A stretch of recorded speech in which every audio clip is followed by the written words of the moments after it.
ಈ ಪ್ರಕರಣ ಬಂದಿರೋದು ಬಾಗಲಕೋಟೆಯಿಂದ. ಇವತ್ತು ಎ ಡೇ ಆಫ್ ಒಂಥರ ಮಹಿಳೆಯರ ಛಲ ಮತ್ತು ಬದುಕನ್ನು ಕಟ್ಟಿಕೊಳ್ಳುವ ಹಠದ ಎಪಿಸೋಡ್ ಇದ್ದಂಗಿದೆ ಯಾಕೋ ನನಗಿದು ಇವತ್ತಿನ ದಿನ. ಒನ್ ಮೋರ್ ಕೇಸ್ ಬಾಗಲಕೋಟೆಯಲ್ಲಿ. ಆ್ಯಂಡ್ ಈ ಹೆಂಗಸ್ಗೆ ಅಂದರೆ ಈಕೆಗೆ ಬೈಕೆ ಇರೋದೇನು ನೆರವಲ್ಲ, ನಾನು ದುಡಿಲಿಕ್ಕೆ ಬೇಕಾಗಿದ್ದ ಸಹಾಯ ಅಷ್ಟೇ ಬೇಕಾಗಿರೋದು ಅಂತ. ಇಟ್ಸ್ ಅಮೇಝಿಂಗ್ ಅಂತ ನಾನು ಪದೇ ಪದೇ ಹೇಳಲಿಕ್ಕಾಗಲ್ಲ. ಅದನ್ನು ನೀವೇ ನೋಡಬೇಕು ಬಾಗಲಕೋಟೆಯಿಂದ.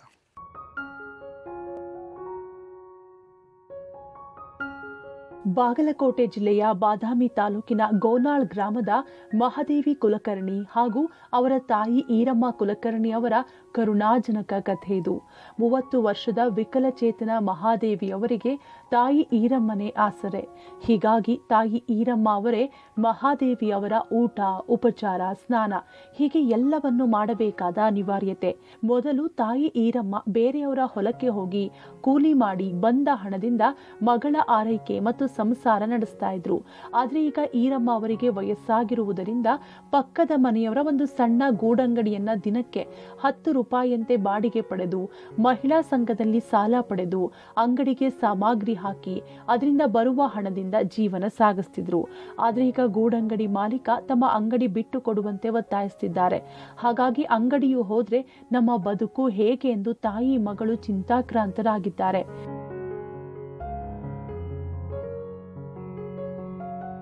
ಪಬ್ಲಿಕ್ ಟಿವಿಯ ಬೆಳಕು ಕಾರ್ಯಕ್ರಮದ ಮೂಲಕ ಒಂದು ಸಣ್ಣ ಗೂಡಂಗಡಿ ಮಾಡಿಸಿಕೊಟ್ರೆ ಅದರಿಂದ ಬರುವ ಹಣದಿಂದ ನಾನು, ನನ್ನ ಮಗಳು ಸ್ವಾವಲಂಬಿ ಜೀವನ ಸಾಗಿಸ್ತೇವೆ ಎಂದು ವಿಕಲಚೇತನ ಮಹಿಳೆಯ ತಾಯಿ ಈರಮ್ಮ ಮನವಿ ಮಾಡಿಕೊಳ್ತಿದ್ದಾರೆ.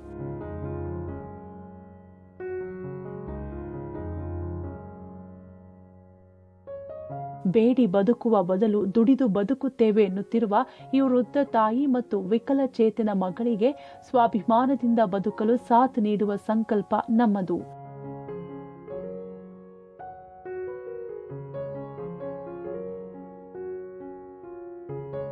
ತಾಯಿ ಈರಮ್ಮ ನೀವಾ? ಮಗಳು ನೀನು ಮಹಾದೇವಿ. ಈಗ ಅಂಗಡಿನಲ್ಲಿ ಕೂತ್ಕೊಳ್ಳೋದು ಯಾರು? ಮಗಳ್ರಿ ನಾನು ಇಬ್ರು ನಡೆಸ್ತೇವೆ. ಇಬ್ರು? ಹ್ಞೂ. ನಿಂಗೆ ಹಿಂಗೆ ಹೆಂಗಾತ? ಹುಟ್ಟರುತಿಗೆನ ಸಾಲಿಗೆ ಹೋಗ್ಯಾಡ್ರಿ, ಮತ್ತೆ ಸಾಲಿಗೂ ಹೋಗ್ಯಾಡ್ರಿ. ನಮ್ಮ ಊರಾಗ 4ನೇ ತರತನ ಹೋಗ್ಯಾಡ್ರಿ.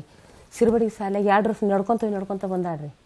ಆತು ಮತ್ತು ಚೌತ್ ಗುಡ್ಡಕ್ಕೆ 4 ವರ್ಷ ಹೋಗ್ಯಾಡ್ರಿ. 10ನೇ ತರತನ ಕಲಿಸಿದ್ದೀನಿ ರೀ. 10ನೇ ಹ್ಞೂ ರೀ. 10ನೇ ತರತನ ಬಿಕ್ಕೊಂತಾನ ಹೋಗ್ಯಾಡ್ರಿ. 10ನೇ ತರತನ ರೀ. ಹ್ಞೂ ರೀ.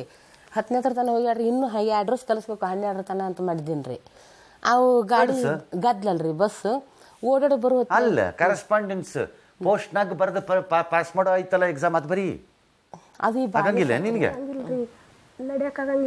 ಏ ಯಾವ ಈ ಪೋಸ್ಟಾಗ ಅಂಚೆ ಪೋಸ್ಟಲ್ ಬರೆದ ಎಕ್ಸಾಮ್ ಬರೀತಾರಲ್ಲ ಅದನ್ನ ಬರೀ ಅವು ಕೈ ಸುದ್ದಿಲ್ಲಲ್ರಿ.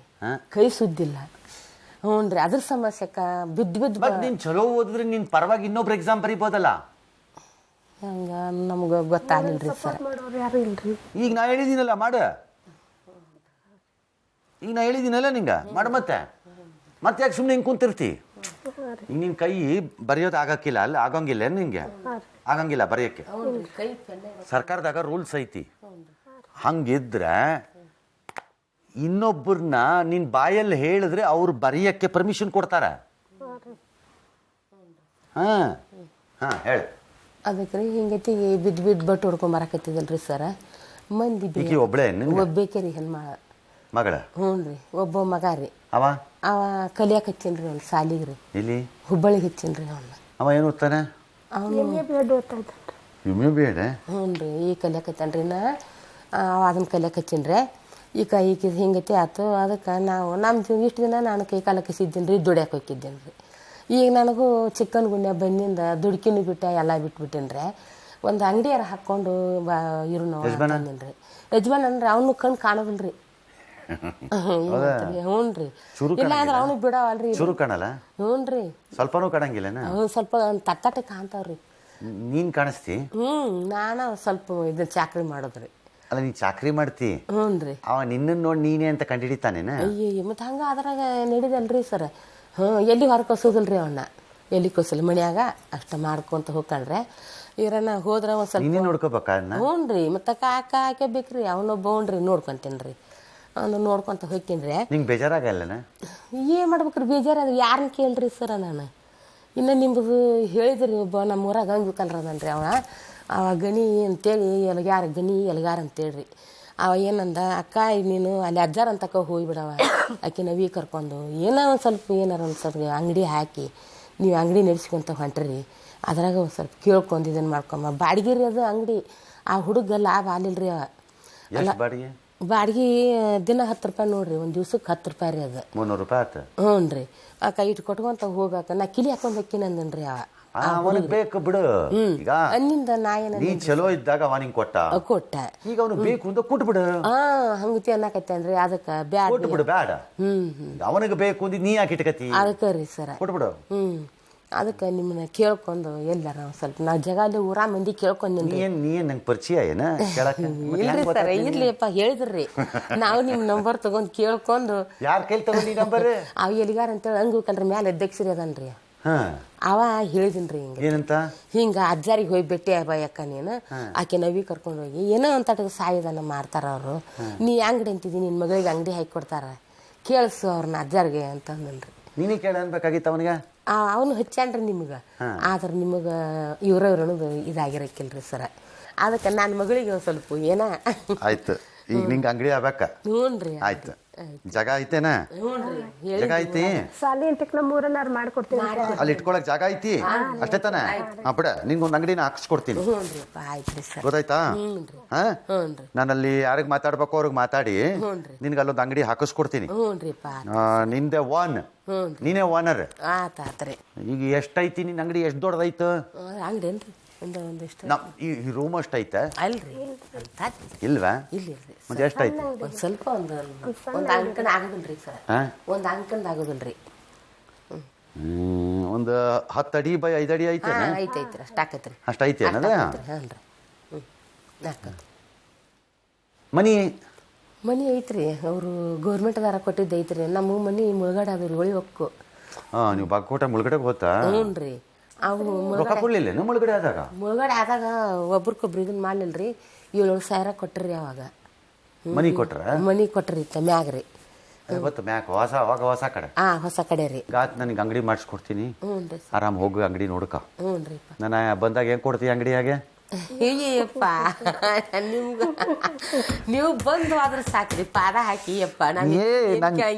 ಏನ್ ಮಾರದೇನ? ಏನ್ ಮಾರ್ತಿ? ನೀವು ಏನ್ ಕೇಳ್ತೀರಿ ಕೊಡ್ತೀವಿ. ಅಲ್ಲ, ಏನ್ ಇಟ್ಟಿರ್ತಿ ಅಲ್ಲಿ ಅಂಗಡಿಯಾಗ? ಏನ್ರಿ ಮಾಲ್ ಇದು ರೀ, ಇವು ಕಿರಾಣಿ ಸೆಂತ್ರಿ. ಕಿರಾಣಿದು ಹುಡ್ರು ಕುರ್ಕುರಿ ತಿನ್ನು ಪೇಡೆ ಇಂಥವ ತರುದ್ರಿ. ಚಾಕ್ಲೇಟ್ ರೀ, 1 ರೂಪಾಯಿದ್ದು, 2 ರೂಪಾಯಿದ್ದು, 5 ರೂಪಾಯಿದ್ದು ಕೇಕು ಇಂಥವು ತರಿಸ್ತಾರಲ್ರಿ. ಆಯ್ತು, ಇಬ್ರು ಆರಾಮ್ ಹೋಗಿ ಬರ್ರಿ. ಹ್ಞೂ ರೀ ಸರ್. ನಾನು ಅಲ್ಲಿ ನಮ್ಮ ಹುಡುಗರಿಗೆ ಮಾತಾಡಿ ನಿಂಗೆ ಅಲ್ಲಿ ಜಾಗ ತೋರ್ಸು, ಅಲ್ಲಿ ನಾನು ಅಂಗಡಿ ಹಾಕಿಸ್ಕೊಡ್ತೀನಿ. ಆಯ್ತಾ? ಅಷ್ಟು ಮಾಡ್ತಿ? Okay, all right. ಇದರೊಂದಿಗೆ 3 ಹೆಣ್ಣು ಮಕ್ಕಳ 3 ಹೋರಾಟದ ಕತೆ. ಹೋರಾಟ ಅಂತಂದರೆ ಯುದ್ಧಕ್ಕೆ ಹೋಗಬೇಕು, ಎಲ್ಲೋ ಒಂದು ದೊಡ್ಡ ಕಾರ್ಪೊರೇಟ್ ಆಫೀಸಲ್ಲೇ ಫೈಟ್ ಮಾಡಬೇಕು ಅಥವಾ ಇನ್ನೇನೋ ಫೈಟ್ ಮಾಡಬೇಕು ಅಂತ ಏನಿಲ್ಲ. ಹೋರಾಟಕ್ಕೆ ವಿವಿಧ ಮುಖಗಳಿರುತ್ತವೆ ಜೀವನದಲ್ಲಿ. ಆದರೆ ಬದುಕನ್ನು ಕಟ್ತೀವಿ ಅನ್ನೋ ಹೋರಾಟ ಇದೆಯಲ್ಲ, ದಟ್ಸ್ ಆಲ್ವೇಸ್ ತುಂಬ ರೆಸ್ಪೆಕ್ಟ್ಫುಲ್ಲು ನನಗೆ. ಎಲ್ಲವೂ ಇದ್ದು ಎಲ್ಲವೂ ಬೇಡ ಅಂದರೆ ಸಿರಿವಂತಿಕೆ ಅಲ್ಲ ನಾನು ಹೇಳ್ತಿರೋದು. ಉದ್ಯೋಗ, ನೌಕರಿ, ಪಗಾರ, ಸಂಬಳ ಕರೆಕ್ಟಾಗಿ ಬರೋದು, ಒಂದು ಮನೆ, ಗಂಡ ಮಕ್ಕಳು, ಒಂದು ಗಾಡಿ ಎಲ್ಲ ಇದ್ದಾಗ ಕೆಲವು ಸರಿ ನಮ್ಗೆ ಅರ್ಥವಾಗಲ್ಲ ಅದೆಲ್ಲ ಎಷ್ಟು ಇಂಪಾರ್ಟೆಂಟ್ ಐತಿ ನಮಗೆ ಅಂತ. ಇಲ್ಲದಿದ್ದಾಗ ಗೊತ್ತಾಗತ್ತೆ ಅದೆಲ್ಲ. ಇಲ್ದಿದ್ದವ್ರು ಎಷ್ಟು ಕಷ್ಟಪಡ್ತಿರ್ತಾರೆ ಅಂತ. ಇದ್ದವರು ನಾನು ಇನ್ನೂ ಅಷ್ಟು ಬೇಕು ಅಂತ ಫೈಟ್ ಮಾಡೋ ಬದಲು ಇರೋದನ್ನು ಉಳಿಸ್ಕೋಬೇಕು ಅಂತ ಫೈಟ್ ಮಾಡಬೇಕಷ್ಟೆ. ಇವರು ಹಾಗಲ್ಲ, ಬದುಕಕ್ಕೆ ಫೈಟ್ ಮಾಡ್ತಾರೆ. ಆ ಬದುಕಿನ ಫೈಟಿಂಗಿಗೋಸ್ಕರನೇ ನಾವು ಅವ್ರ ಜೊತೆ ನಿಲ್ಲಬೇಕಾಗಿರೋದು. ದಟ್ ಈಸ್ ಎಕ್ಸಾಕ್ಟ್ಲಿ ಬೆಳಕು ಮಾಡೋ ಕೆಲಸ. ಇವತ್ತು 3 ಪ್ರಕರಣಗಳು ಒಂದೇ ಹಾದಿಯ ಕತೆಗಳು. ಒಂದು ರೀತಿ ಒಂದೇ ಗಿಡದಲ್ಲಿ ಬಂದಿರೋ ಹೂವುಗಳ ಥರ ಕಾಣಿಸ್ತಿವೆ ನನಗೆ 3 ಕತೆಗಳು. Amazing stories, amazing people.